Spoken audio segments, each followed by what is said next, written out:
Good evening. Welcome to, what is today's date? 25th. 6th. March 26th meeting of the Foxborough Planning Board. This meeting will be broadcast live and recorded by Foxborough Cable Access. There may be people who call in on Zoom possibly, who will be able to give opinions, ask questions, etc. And with that, we'll get started.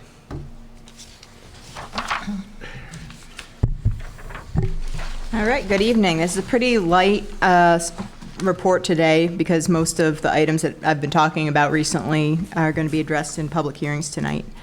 On the grant front, we are awaiting some announcements from Mass Trails, MGC, the Gaming Commission. We did complete the project substantially. We have one closeout meeting on the Mass Housing Technical Assistance Project, where they are assisting us in coming up with like a manner of tracking the units within Foxborough that fall to us to administer. So we're trying to get more organized. And we've been working with a wonderful consultant who knows everything that we've thrown at her so far. And what she did is she went through the Chestnut Green area just as a template and a model for us to follow. And that piece is substantially complete. We just need to get one more document out of the property owner, and that's it. And then we'll wrap that one up, and we'll be a little bit better prepared to take on the task elsewhere in town. I did receive this week the state contract completely signed for a small business sign and facade program. We will begin procurement on that next week. I just need to meet with our finance team to make sure that they give me the okay to proceed. And then we'll publish some grant guidelines for the businesses in town that might want to take us up on funding. Finally, with the community planning grant, the deadline for that's going to be in June. So I'll be seeking funds to assist in the review of the R15 district as was requested. So that's something where I'd need a little bit more support to go through that. Obviously, we did get World Cup plans revised for the site plans. They'll be coming to speak with you all at the next meeting. But if you want to look at those in advance, please feel free to stop upstairs in our office. And again, because of the sensitive nature of this being a secured perimeter, these are executive session type discussions. And finally, just the roadmap ahead. Again, we're going to be looking hard at the special residential and the age-restricted housing items this summer to see what can be done with accommodating seniors in our community. Our solar and battery energy storage guidelines have substantially been written. We're just awaiting the state's solidified guidelines, so that one we'll need to wait till the next town meeting, be it special town meeting or next annual. And that's it for the planner's report. Okay.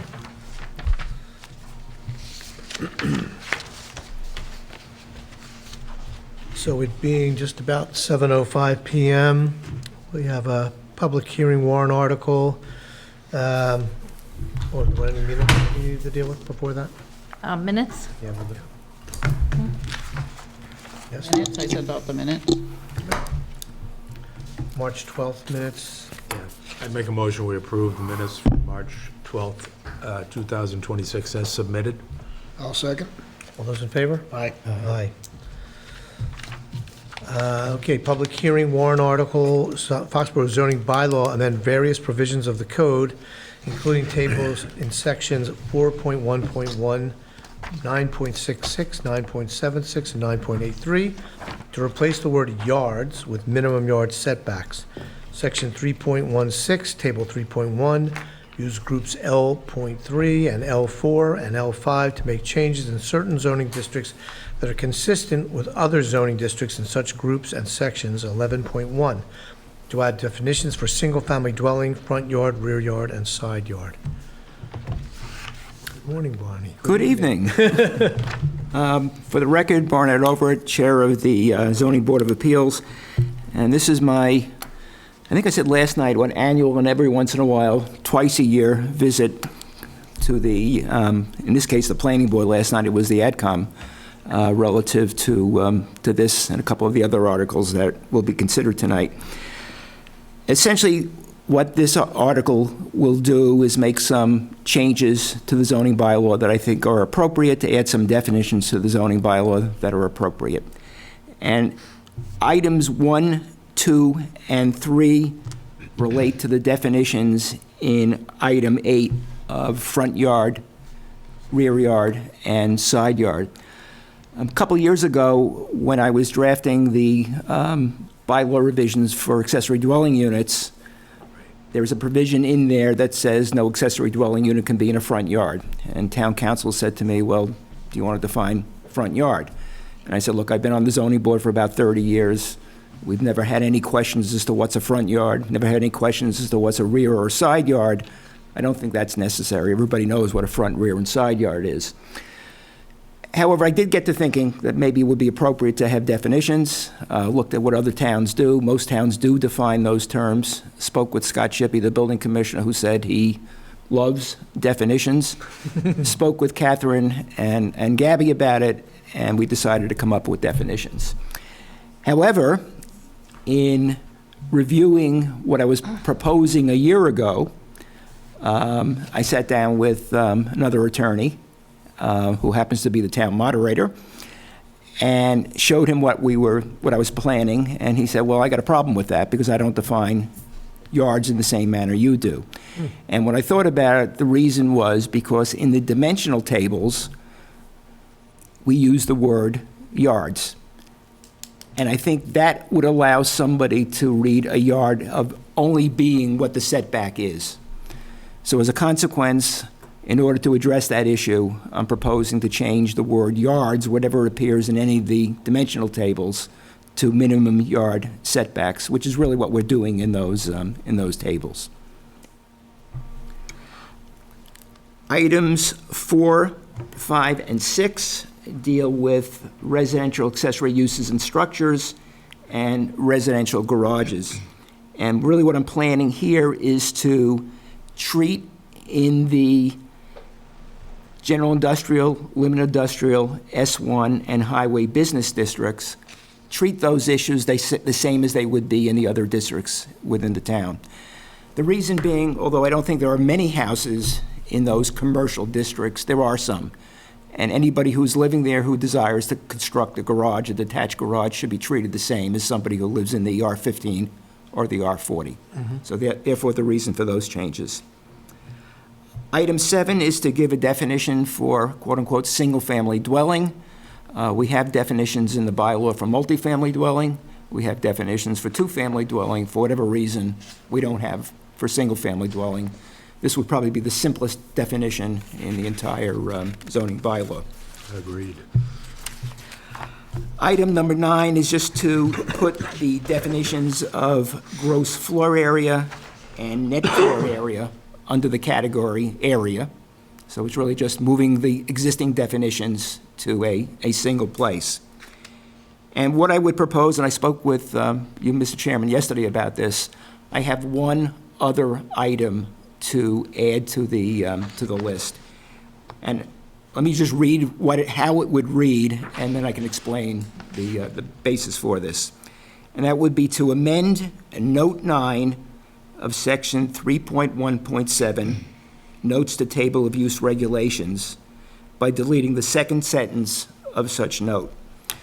Now, again, a couple of years ago, when the state legislature passed the statute relative to accessory dwelling units, that legislation states that one ADU is allowed by right on a lot, and additional accessory dwelling units will be allowed by special permit.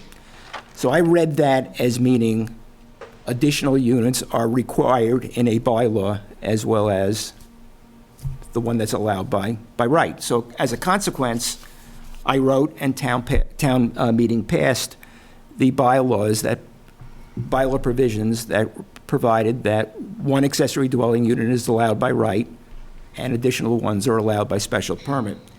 And I put that wording in two places in the bylaw. One was in section 8.1.1, and the second was in Note 9, in Section 3.1.7. And what Note 9 reads is only one accessory dwelling unit is allowed by right on any lot. Additional accessory dwelling units may be allowed on the lot only by means of the issuance of a special permit by the planning board in accordance with the provisions of Section 10.4 of these bylaws. After town meeting, after we enacted those provisions, the Housing and Livable Communities came down with regulations relative to the ADUs. And they made clear in those regulations that additional accessory dwelling units were not required. It was voluntary with a municipality. So as a consequence, when we made changes last year to comply with the regulations, we deleted the provision in Section 8.1.1, but I overlooked the fact that we needed to delete the provision in Note 9. So what I'm proposing here is to delete that second sentence, so we would be comparable to what's in 8.1.1. Now, I have to admit that I stumbled across this on Monday. Mr. Bresci contacted me with a question on something that had absolutely nothing to do with accessory dwelling units. But when I was looking for the specific provision in the bylaw that I wanted to bring to his attention in responding to his email, Came across. I found this. So this would be, from my perspective, the Bresci amendment, and I appreciate the fact that he brought it to my attention inadvertently. So again, what I would like to do is to amend, this article to include the following. Amend Note 9 of Section 3.1.7, notes the table of use regulations, by deleting the second sentence of such note.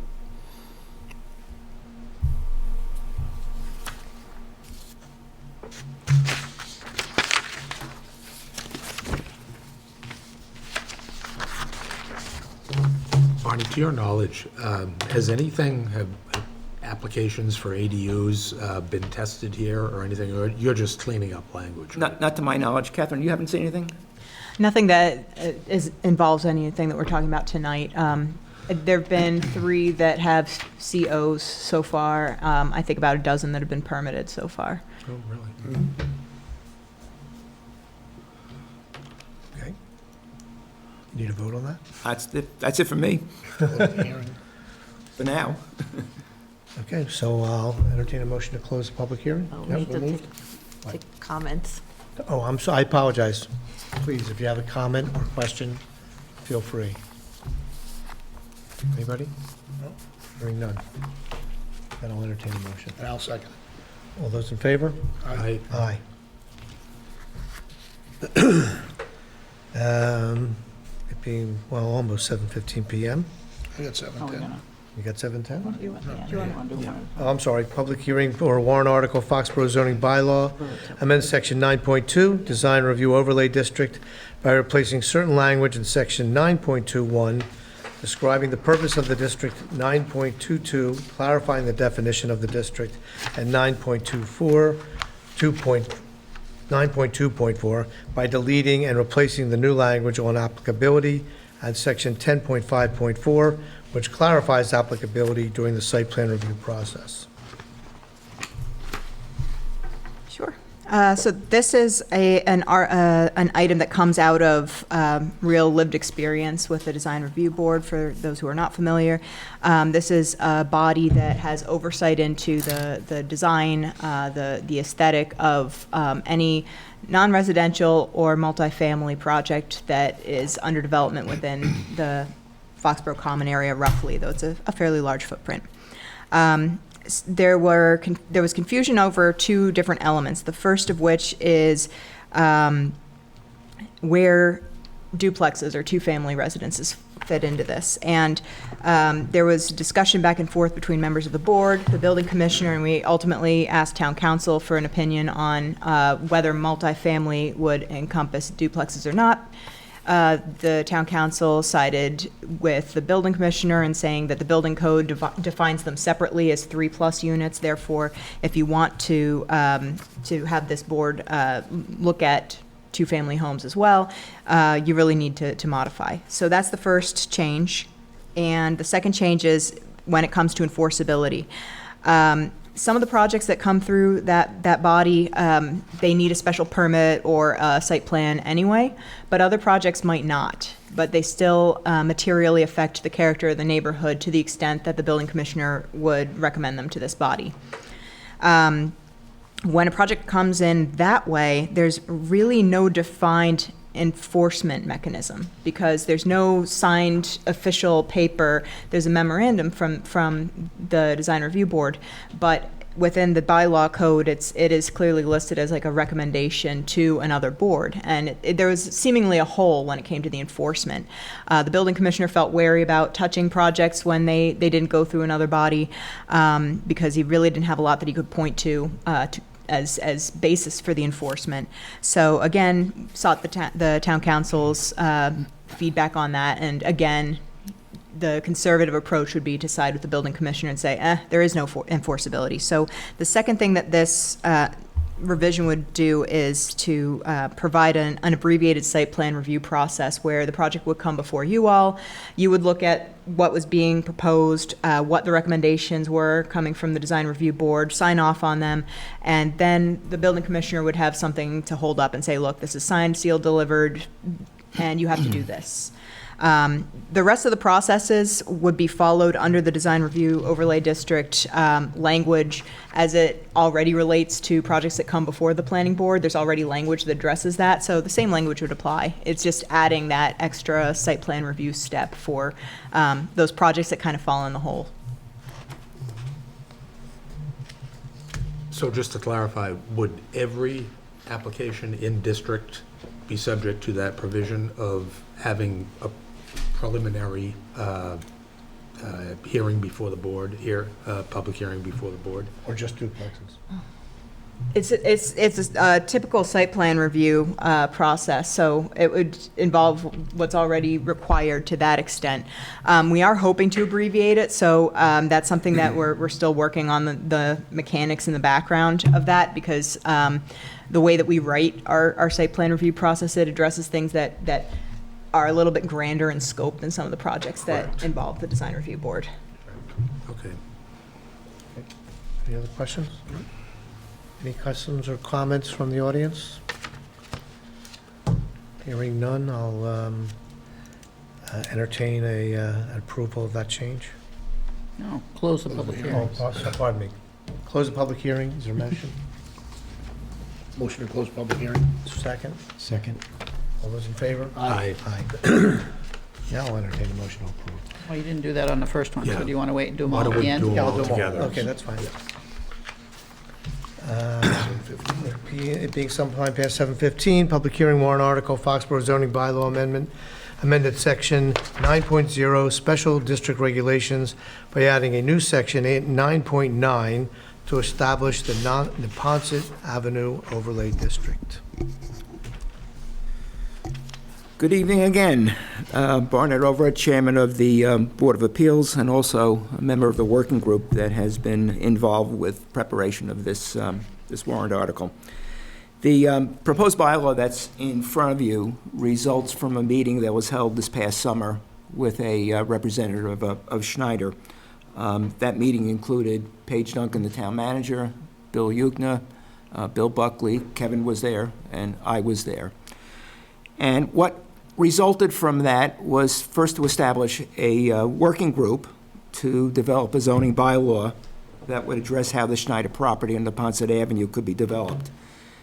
Kevin is the chair of that working group. The other members are Marco Arismendi, Bob Bodie, Bill Buckley, Paul Hainsworth, Jeff Peterson, Amy Vandell, Bill Yukna, and me. All of us are Foxborough residents. There have been no outside consultants involved with this project.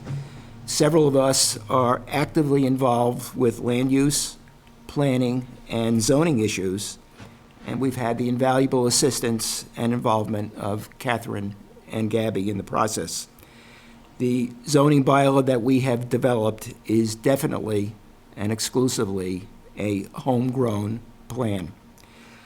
Our objective was and is to establish a zoning overlay district for Neponset Avenue that complies with the zoning bylaw's purpose of promoting the general welfare of the town, protecting the health and safety of town residents, specifically, but not exclusively, including those who reside in the area, encouraging the appropriate use of the land that is at issue, and increasing town amenities.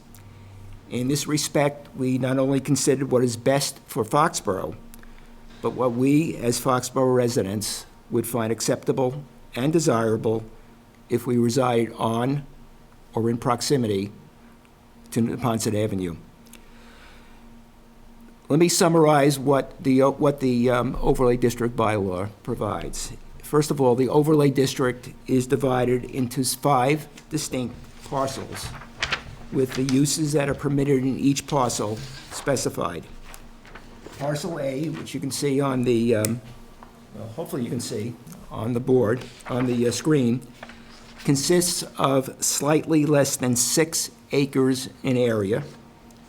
It will be restricted to a maximum of 27 single-family dwellings on a single common lot. Each dwelling cannot exceed 2,000 square feet of gross floor area. Detached garages or other accessory structures are not permitted within this parcel. Parcel B consists of slightly more than 15 acres in area. It's restricted to a maximum of 26 single-family dwellings on individual lots that are at least 8,000 square feet in area. Each dwelling, again, cannot exceed 2,000 square feet of gross floor area. Parcel C is similar to Parcel A. It consists of slightly more than 8 acres in area. It's restricted to a maximum of 28 single-family dwellings on a single common lot. Each dwelling cannot exceed 2,000 square feet of gross floor area. And again, detached garages or accessory structures are not permitted. Parcel D consists of slightly more than 18 acres in area. It's the location of the old Foxborough Company building and the concrete slab that heads towards Chestnut Street. The building is intended to have non-residential uses on its ground floor. The uses that are set forth in section 9.9.7.1 of the proposed bylaw indicates which uses would be permitted on that ground floor, and not more than 92 multifamily dwelling units. Those units can be apartments and/or condominium units, and they would be on the upper floors of that building. This is the only building within the overlay district in which multifamily units would be permitted. Concrete slab can be developed for non-residential uses, recreational uses, single-family dwellings on individual lots of at least 15,000 square feet in area, with a number of multifamily dwelling units that are within the Foxborough Company building to be reduced by each single-family dwelling that may be constructed. This area cannot include any of the uses that are set forth in section 9.9.8 of the proposed bylaw.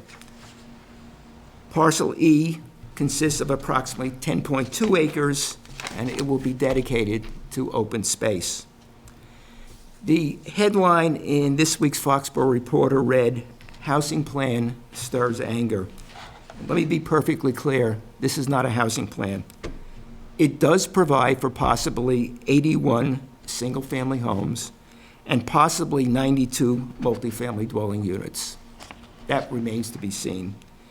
However, what it is a cohesive, comprehensive zoning proposal allowing a mixture of residential, commercial, and recreational uses, including smaller and more affordable single-family dwellings that would be suitable to seniors wishing to downsize and perhaps first-time home buyers, a mixed-use development in the existing building, and ideally commercial development within the extensive area of the concrete slab. Will Rogers once stated, and I quote, "buy land. They ain't making any more of that stuff." The Schneider property on Neponset Avenue eventually will be purchased. The issue that ultimately will be decided at town meeting is whether there will be an opportunity for it to be purchased by a party seeking to develop the property in a manner that is consistent with the proposed override district, or whether it will be purchased by a party or parties that will seek to develop the property in accordance with the uses allowed under its current zoning, including gas stations, multi-vehicle repair shops, warehouses, self-storage facilities, manufacturing facilities, and various other uses that would not be in character with this area of town. The working group believes that the proposed override district provides a more viable option for the town and for its residents. Questions for the moment? Not at this time. So, just so everybody in the audience understands how the process will work, now that, the board has not any more questions for Mr. Overt at the moment, we'll open it up to public questions and commentary. If you do want to speak, you need to come to the microphone, and you just need to state your name and address for the record. So, anyone here who would like to comment or have a question answered? No one? Feel free. Sorry, I didn't see your hand. I was letting other people go first. My name is Danielle Ballou, and I live at Fort Pond Ave. I guess I just had a question for the first two parcels. What are the size lots of those? You said the first two, A and C? Yeah. It would be a single common lot, so there wouldn't be individual lots. If you can think of a condominium association that's on a single I'm lot, familiar with that that, would be similar to but it. I guess, they're single-family dwellings, correct? Correct. So how, I guess I'm just trying to understand, like, how, how many, I know that the other ones are 8,000 square feet, I believe. Would it be comparable to that as far as how far they're dispersed? No, in parcel B, the homes there are intended to be on individual lots. So the Right. planning board would subdivide that parcel, and each home would be on an individual lot. Right. And again, a maximum of homes that's being proposed. In A and C, it's going to be a single lot. Okay. So if you can picture a condominium association or a homeowners association with those homes on a single lot, that's Yep. what it would, that's what the intent is. Okay, so I guess where was the decision on, how did it come about to decide how many can go on each parcel? I do feel like, at least for parcel B, I think it ends up being 0.2 acres per lot for parcel B, the one that's single-family dwellings. And I'm assuming when you look at the plan, it does look comparable to the other ones. That's very small for what, the rest of the area is. So I guess In terms of lot size? yeah. So how did that, how was that determined? Obviously, I know a builder is gonna rather have that with, it's more money, but. Well, I think in part, as someone who was there and part of that subcommittee, we were looking at overall density for the aggregate property and what would be an appropriate density level. And so certainly some of the parcels here, parcel A, B, C, D, Yeah. are denser than others, and we wanted to also provide for and accommodate some open space in this overall concept as well. So I'm not saying that was specifically, but we were looking at a density target that would be appropriate, but it had to be part of the whole aggregate parcels, the whole property. Okay. But I guess, because I think, one of the meetings or workshops we attended, they had said that it was comparable to what's already in the area. And I live right around the corner. I ran all the stats. The smallest lot in our area is 0.23. And that's not the average. The average is like 0.4 for the lots in that area. So I feel like you're trying, that's a very dense, I mean, we have to take into everyone was just dealing with traffic from the soccer game today, and they're all going right through there.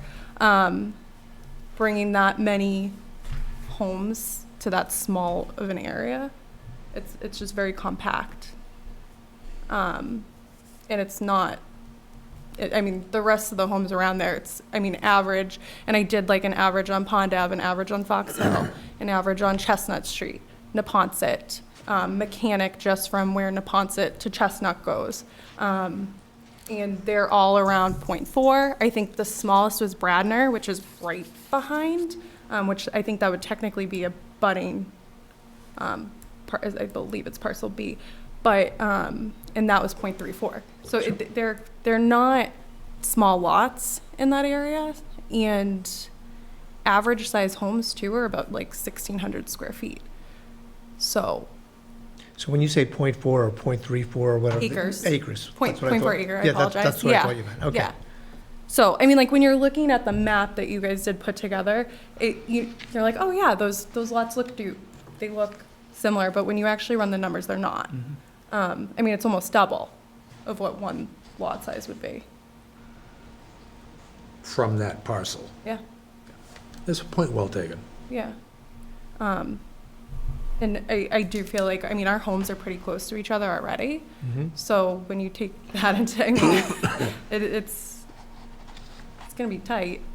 I think part of the thinking for the neighborhood and keeping kind of in line with what you're saying is, what we wanted to try to avoid was situations that may not be in your neighborhood but have popped up in other neighborhoods where the lot is a given size, but because there's no zoning to restrict the size of the home, that somebody could say, okay, I could put a duplex there as an example.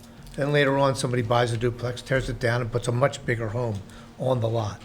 So by keeping the lot size to a certain restricted size and increasing the number of homes potentially on the lot, it would reduce that behavior. But wouldn't that fall under like setbacks for, say I have, my certain street frontage, technically I wouldn't be able to add this because of the setbacks in your street frontage, correct? So even if you doubled the lot sizes, you would still have to follow the town's building laws. You would, but, I'm just pointing out something that it's already an existing condition in the town, where that's happened. Okay. Somebody builds duplexes, that's the most, So that would prevent a duplex from going in with that size lot?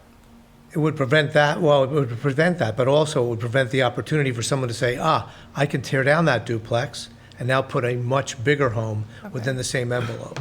So now all of a sudden you have a neighborhood that's like your neighborhood as an example, where homes are relatively close, they're 1,000 feet to 1,600 feet, something under 2,000 feet, let's say, and somebody came in and decided that they were going to build, tear down this structure and build something 2 times the size. And then you have a small home, and right next to you is this house that's overshadowing your house, blocking your sunlight, whatever. You know what I'm We have a saying? duplex right next to our house. But it's not the duplex that's the issue. It's what can happen in a neighborhood that might allow the duplex.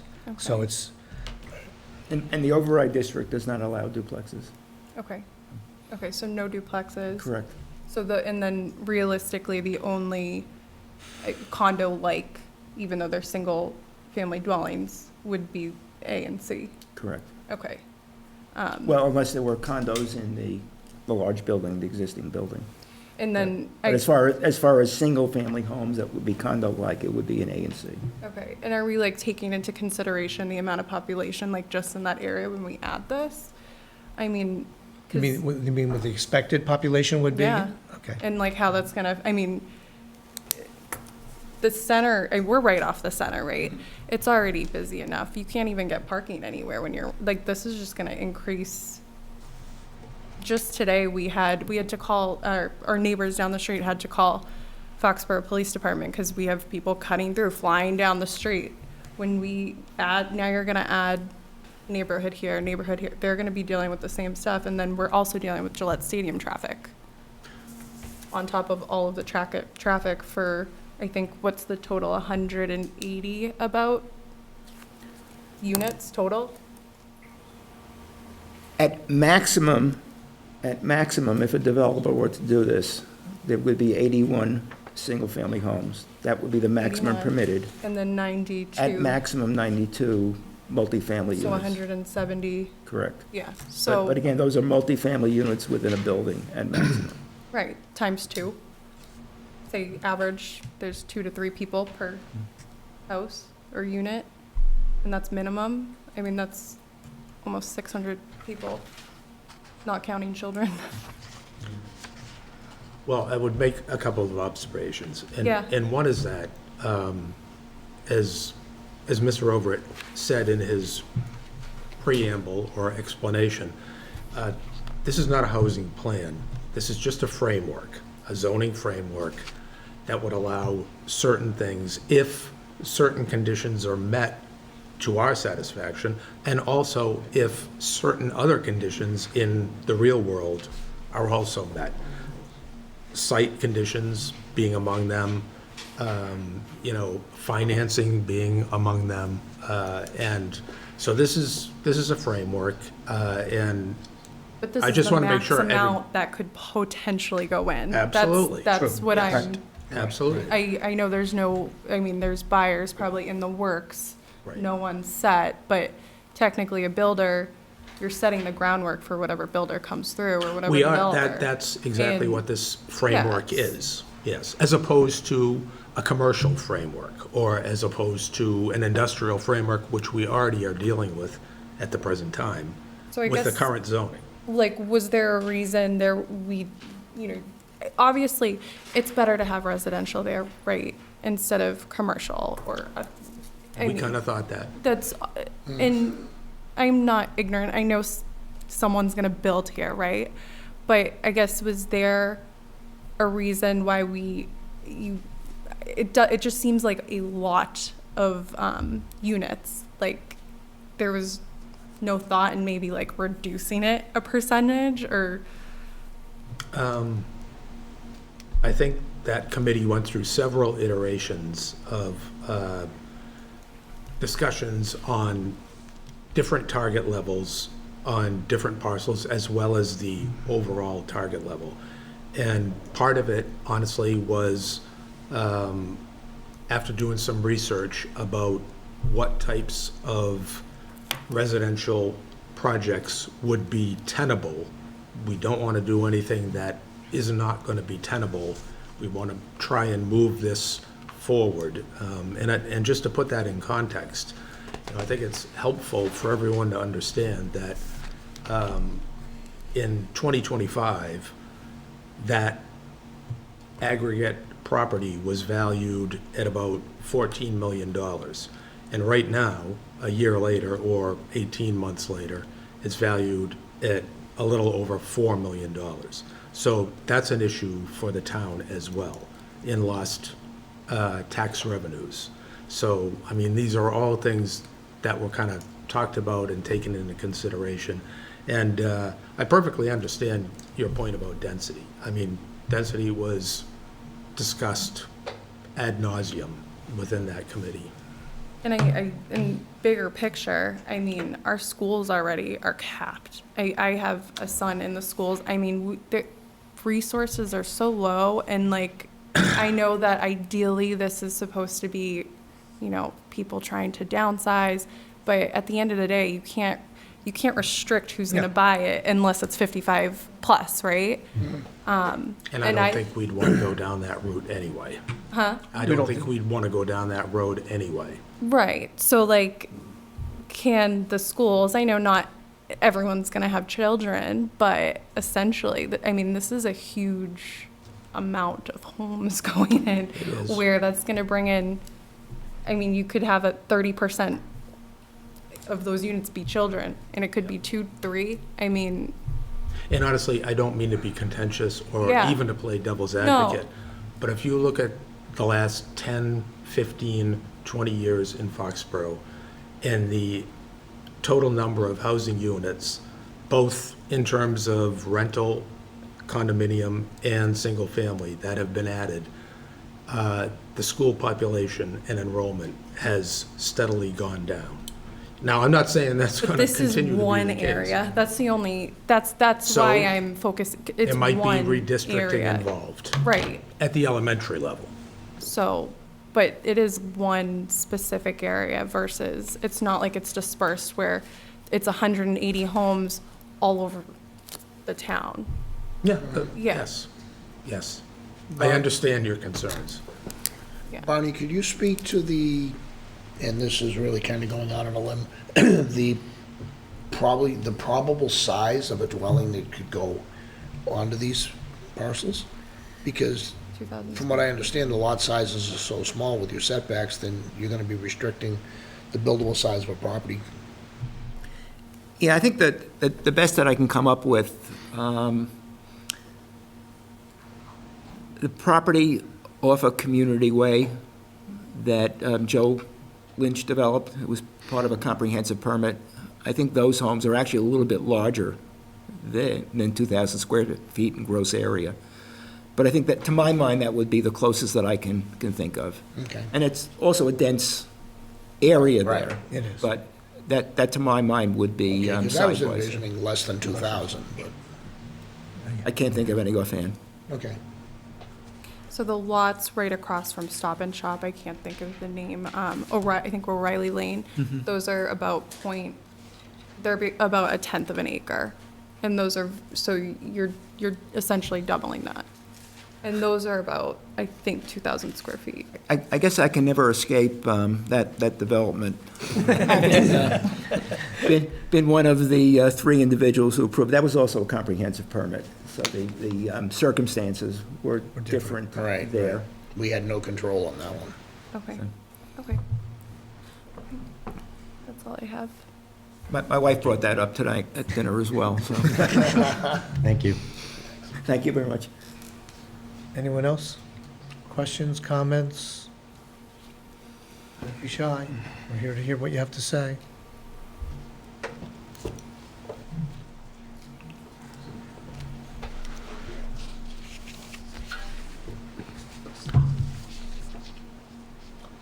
I think we can, I'd make a motion to close the public hearing if we don't have any more questions. I would agree. Okay, I'll second that. All those in favor of closing the public hearing? Aye. I'll entertain a motion to approve. No, Well, we're doing them at no. the end. And we're doing the, I apologize. You keep doing what, you gotta remind me, I'm not too swift tonight. You were on vacation for too long, that's what happened. That's what happened.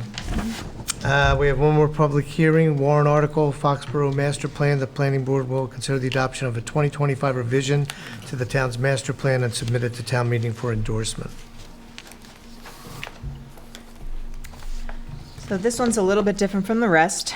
Obviously, I did not print out the entirety of the master plan for you tonight. Hopefully, you had a chance to look at the draft. I've linked it within the handout that I provided to you. I think that I'm going to edit this after some comments from the advisory committee yesterday to strengthen some of the language and to add a QR code so that residents can look through it while it's being discussed. A master plan is a tool to guide investment and strategy over the course of typically about a 10-year period. That's how it works in Foxborough. The last time we did one was 2015. A lot has changed since then. The updated community profile, population, demographics, economic data, both at the household level as well as businesses, fiscal information, et cetera. Updated goals and objectives that reflect the desires of Foxborough residents. A lot's changed within the population in the last 10 years. Overall, the process we held multiple in-person events, stakeholder interviews by topic, and also released a lot of surveys over the course of last summer and into the fall. And really, where we arrived there was an affirmation of the town's vision statement and what we refer to as the Growth Nodes framework. that concentrates new growth along already developed areas in town. So 140 and Central Street, the town common area, Chestnut Green area, and Route 1 by the stadium. Those are the 4 areas that really lead the new growth within Foxborough. That way, the areas that are less dense, more residential or agricultural can be protected. And residents seemed generally in favor of that approach of protecting the quieter residential areas and allowing development along areas that already see it. So we also made updates to town infrastructure and capital projects and priorities. A lot of what was listed in the 2015 master plan was actually accomplished, more than I've seen in most communities. It was really impressive to go through. But we had to update because obviously you don't stand still with infrastructure and capital projects. There are new priorities and things that have emerged over time. So those were tweaked and adjusted. Overall, residents wanted a de-emphasis on housing production while recognizing a growing need for senior housing because of the aging population. So we're going to address the senior piece, but you'll see in the goals that we kind of revised those to balance the housing production with other factors that weighed heavily on the residents' minds. And an updated implementation section that takes into account some of the changing regulatory and financing landscapes. Obviously, since the plan was completed at the end of 2025, there's been even more volatility. So the master plan isn't always going to be 100% correct in its implementation strategies. Things change year over year. We will pivot, we will adapt. It is a living document, but hopefully we can still make progress on implementation. So I did provide a list of master plan goals by topic area. Transportation, the 3 goals are ensure local streets are safe and efficient for all modes of transportation, support sustainable land use and transportation connections, improve mobility, accessibility, and connectivity within town. 2 land use goals, support land uses which protect town resources and encourage economic sustainability, and provide better connections between residential and other land uses throughout the community. Under housing, there are 2 goals. Balance housing development with the need to protect community character, sensitive natural resources, and fiscal health, and support housing that meets the needs of all residents. Economic development. Foster a successful local economy with a sustainable mix of local, regional, and national businesses. Promote a vibrant, walkable uptown, and promote an active, sustainable Route 1 commercial corridor. Public infrastructure and services. Invest in public infrastructure and services that meet the needs of residents and ensure that public infrastructure is resilient and sustainable. We added goals to recreation, open space, and agriculture. This was an area of real interest and passion among the residents that we spoke with. So 4 goals: provide a variety of recreation opportunities for all town residents, protect and maintain 20% of total town land area as open space. We're very close to that right now. Build a coalition of open space and recreation advocates, support and preserve sustainable agricultural uses. Finally, 1 goal under natural and cultural resources, ensure that cultural and natural resources are well maintained and permanently protected. So, again, I will be changing some of the introductory language in that handout to be a little bit stronger as requested by the advisory committee, and I'm going to try to reformat it so I can fit a QR code on there. It's pretty tight right now, but there are some things I can do to tweak it so that I can have that code and residents can go through the plan and, you know, hopefully they'll read it beforehand, but considering the length of the document, you never know. Good. Any questions or comments? Well, Catherine, I know that's a heavy lift for both of you, and I hope you're happy with it. I think the goals and the strategies came out very well. That sounds very good.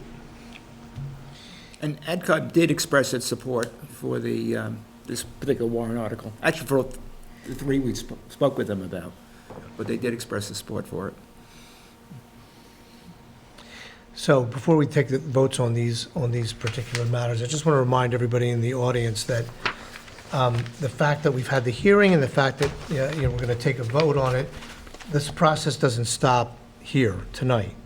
All of these articles will come before town meeting, and it'll be the body that makes the decisions about whether what gets presented is in the best interest of the town, is acceptable to the residents, and whether we should proceed with them. So I encourage you all to be sure to show up at town meeting and vote your conscience about what you think about any and all of these, and make sure that the town hears your perspective before they take a final vote on any of them. You have to close this public hearing. I do. So I'll entertain a motion to close the public hearing. So moved. Is there a second? Second. All those in favor? Aye. We're going to do all these at once? So generally, we go through them and you make a, if you support sending it to town meeting or not, and the reason why. That used to be Tracy's job, so I've got you really guys good- get into I've it, got yeah. really good reasons at hand. Okay, so let's start with the warrant article of zoning bylaws for definitions. I'll make a motion that we do approve this and send it forward to town meeting because it clearly clarifies things that are less than clear or needed to be reproduced in a way that's more understandable by both the public and the boards that need to work with them. Mr. Chairman, if I may, again, there was the amendment that I don't know if you need to vote on that separately, or, I think we can roll that into Okay. the motion. So we would include the amendment. Rest the amendment? Yeah. Rest the amendment. Rest the amendment, as outlined by Mr. Overt. Right. I made the motion. Is there a second? Second. All those in favor? Aye. Aye. None opposed. Number 2, public hearing warrant article, Foxborough zoning bylaw, amend section 9.2, design review overlay district by replacing certain language in sections 9.21, et cetera, clarifying the definition of the district, and by deleting and replacing with new language on applicability and section 10.54. I'll make a motion to approve this because I think it's in the best interest of the town and the building commission in having some ability to enforce where right now there's been some question about the enforceability of certain matters. Is there a second? I will second that. All those in favor? Aye. Aye. Public hearing warrant article, Foxborough zoning bylaw, amend section 9.0 special district regulations by adding a new section 9.9 to establish the Neponset Avenue overlay district. Do I hear a motion? I would make a motion that we make a recommendation favorably to town meeting on this article. I happen to believe in it, and I would state that it's important, I think, for everyone to remember that this is still a work in progress, and I expect that we will continue to refine this going forward. I think it's a good framework and a good starting point. I would agree with that. Is there a second? I'll second. All those in favor? Aye. Aye. And finally, public hearing warrant article, Foxborough Master Plan. Planning Board will consider the adoption of the 2025 revision to the town's master plan and submit to town meeting for endorsement. I'll make a motion that we do forward it to town meeting because it's been an ongoing living document and we need to get it approved by the town meeting in order to move forward with it. I'll second that. All those in favor? Aye. Aye. Aye. And just to touch on what Mr. Weinfeld said before we took the vote on these articles, this is merely to move the article to town meeting. So it's addressed and addressed in front of the populace that's there and allowed to go to a vote. And what we voted tonight has nothing to do with these passing whatsoever. It's strictly controlled by town meeting. And that's where the people have the opportunity to truly have their say in what happens. So, as I mentioned earlier, if you're in favor, great. If you're opposed, great. Show up and, speak your piece at the microphone, let people know what your concerns are or what your approval is and why you think it should or should not be voted on by the body. Appreciate you coming in tonight and spending time. Anything further? Did you have any subdivision stuff?